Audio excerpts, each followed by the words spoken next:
Hi friends, welcome back to Nini's Nest. Today I'm going to read you one of my very favorite books. The title is Roxaboxen and the author's name is Alice McLaren. The illustrator is Barbara Cooney. Take a closer look at the characters here. Looks like they're playing.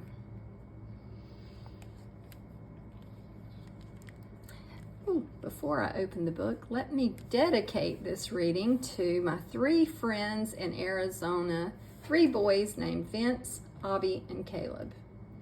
I met them through their mom, Rebecca. Rebecca and I became friends a good many years ago. And over the years, I've gotten to see the boys grow and change and start to read, and they love books. So this is dedicated to those three boys. Where they live, some of the same vegetation grows, and the atmosphere around their home would be a lot different from where I live. Last year, Rebecca visited with me, and I'm sure she found the place I live in North Carolina to be quite different. We'll talk a little bit more about that as we go through. Let's look at the title page. That's just an extra photo of the kids. Here's the title page. The author, Alice McLaren. The title, Roxaboxen. And the illustrator, Barbara Cooney. Take a look at the vegetation here, the desert sands, and the high mountains. I have none of that around me. Have to drive about 2 hours to get to the mountains in North Carolina.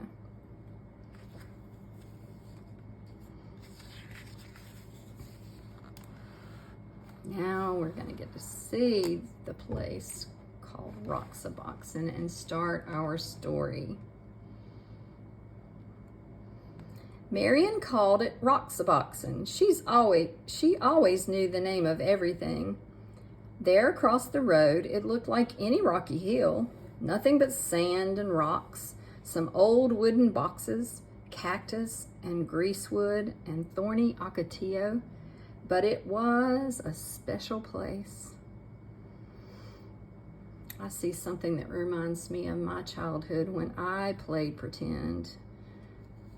And when I was a little girl, we hung our clothing and our laundry, our towels, and everything out to dry on a clothesline outdoors. The street between Roxaboxen and the houses curved like a river, so Marion named it the River Road. After that, you had to ford a river to reach Roxaboxen. Beautiful colors in these pictures. Makes me wonder who lives in these houses. Does Marion live in one of those? Of course, all Marion's sisters came. Anna Mae and Frances and little Jean. Charles from next door, even though he was 12. Oh, and Eleanor, naturally. And Jamie with his brother Paul. Later on, there were others, but these were the first. Let's see how many friends that is. 1, 2, 3, 4, 5, 6, 7 people. That's a good group of friends. Well, not really the first friends there. Roxaboxen had always been there and must have belonged to others long before they found it.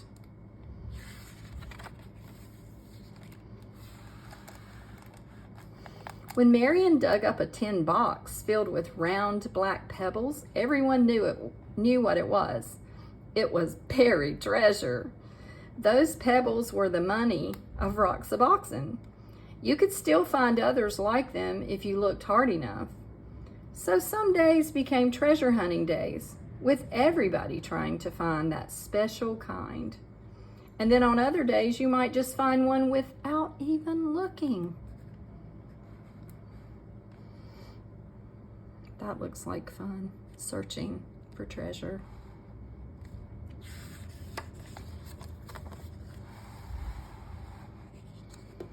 A town of Roxaboxen began to grow, traced in lines of stone, Main Street first, edged with the whitest ones, and then the houses.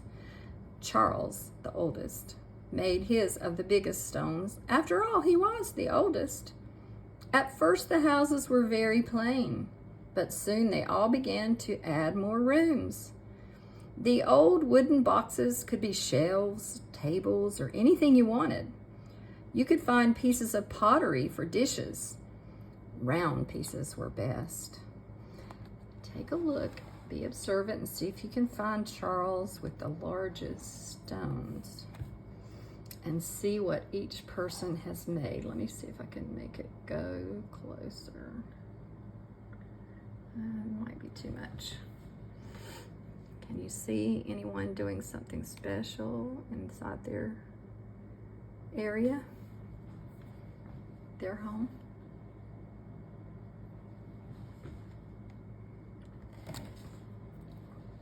Oops, sorry.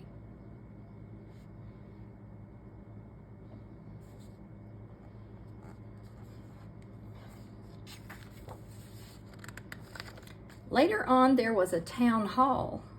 Marion was mayor, of course. That was just the way it was. That's the way she was. Nobody minded. You can see the sign there that says mayor. Marion the mayor.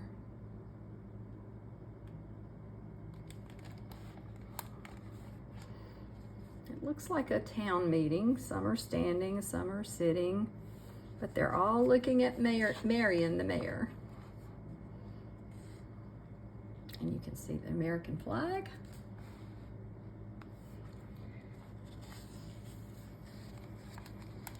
After a while, they added other streets. Frances moved to one of them and built herself a new house outlined in desert glass. Bits of amber, amethyst, and sea green, a house of jewels. Can you see how creative she was in making her own chair?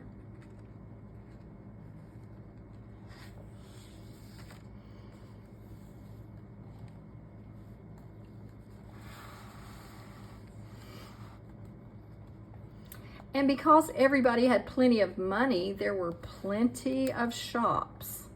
Jean helped Anna May in the bakery. Pies and cakes and bread baked warm in the sun. There were 2 ice cream parlors. Was Paul's ice cream the best or Eleanor's? Everybody kept trying them both. In Roxaboxen, you can eat all the ice cream you want. See if you can see where the bakery is and then the 2 different ice cream shops.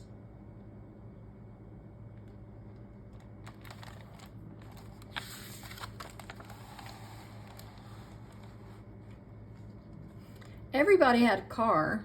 All you needed was something round for a steering wheel.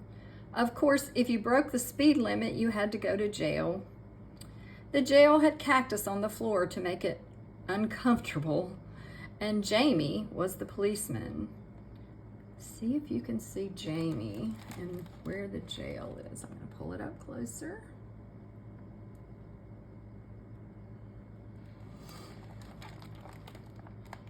Anna May, quiet little Anna May, was always speeding. You'd think she'd like to go to jail.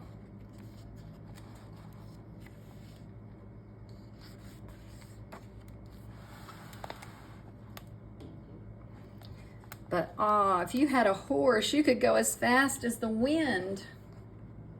There were no speed limits for horses, and you didn't have to stay on the roads.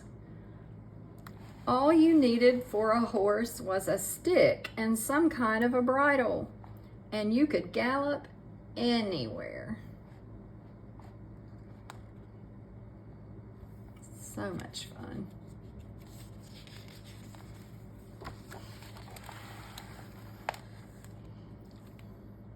Sometimes there were wars. Once there was a great war, boys against girls. Charles and Marion were the generals. The girls had Fort Irene, and they were all Girl Scouts. The boys made a fort at the other end of Roxaboxen, and they were all bandits. So right now you can see the camp for the bandits right over here and their flag. And if we move it over, you can see the girls and their Fort Irene flag. Oh, the raids were fierce, loud, with whooping and stamping of horses. The whirling swords of Ocotillo had sharp thorns, but when you reached your fort, you were safe.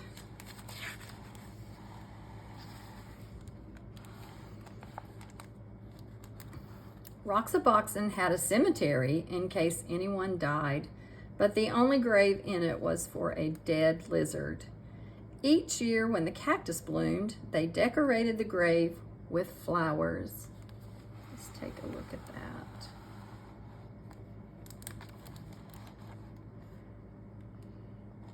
They even made a signpost for the grave that says Lizard. I hope you know that spells lizard.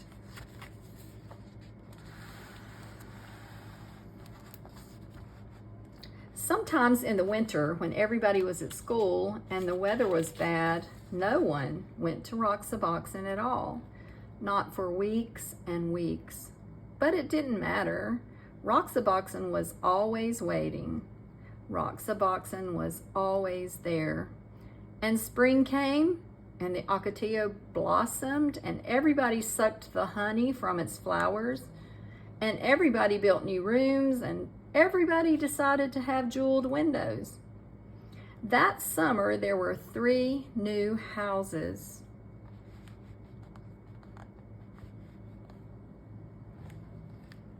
And so it went. The seasons changed and the years went by.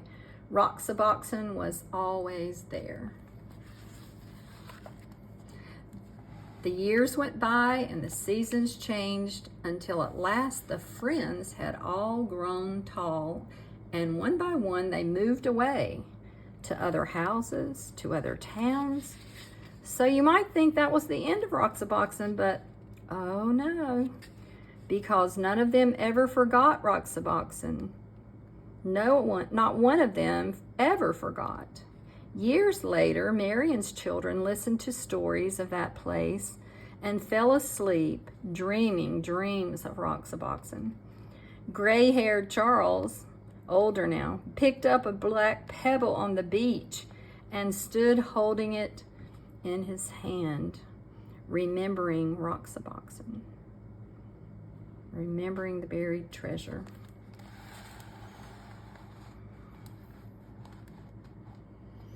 More than 50 years later, Frances went back. That means she's probably a grandmother at this point. And Roxaboxen was still there. She could see the white stones bordering Main Street. And there where she had built her house, the desert glass still glowed. Amethyst, amber, and sea green. I wonder what all she's thinking about. And if she's remembering her good friends, and the fun they had. You know, I want you to know a little bit about the history of this book, written by Alice McLaren. On a hill on the southeast corner of 2nd Avenue and 8th Street in Yuma, Arizona, there is a place once known as Roxaboxen. And the events in this book actually took place, but they happened to the author's mother. With the aid of Alice McLaren's mother's childhood manuscript, or maybe what you would call a diary, the memories of her relatives and letters and maps from people who had once lived in Roxaboxen, Alice McLaren, the author, was able to recreate this magical world as if she had played there herself. I'm sure she enjoyed many stories her mother told her about her friends and how they played pretend and imagined things to be. in her time. And then the artist, Barbara Cooney, saw Roxaboxen as one of her toughest assignments in illustrating a book story. She had to construct this magical world out of something that wasn't really there. So she made 2 trips to the desert where she found a small tan hill dotted with stones and rocks, a scattering of desert plants, and now lots of broken glass and an old car chassis. But accompanied by the author's 80-year-old Aunt Frances, the magic and the spirit of Roxaboxen began to emerge. So the combination of their talents, the author, Alice McLaren, and Barbara Cooney, have brought back to life the childhood of someone you would call maybe a great-grandmother. And I'm a grandmother now, and I have had the joy of playing pretend and imagining things with my grandchildren. And I would like to challenge you to ask your parents or your grandparent or, just anybody you know at school that's old enough to have played pretend like this, to tell you a story of how they imagined and played with rocks and tree leaves and berries from bushes. That was my experience. We used to pretend that leaves from the bushes and the berries were our cash and our change, and we would pretend that we had a market, and we pretended that our dolls ate food from the trees. And it was so much fun just getting outside and using our imaginations to create a fun place to be with our friends.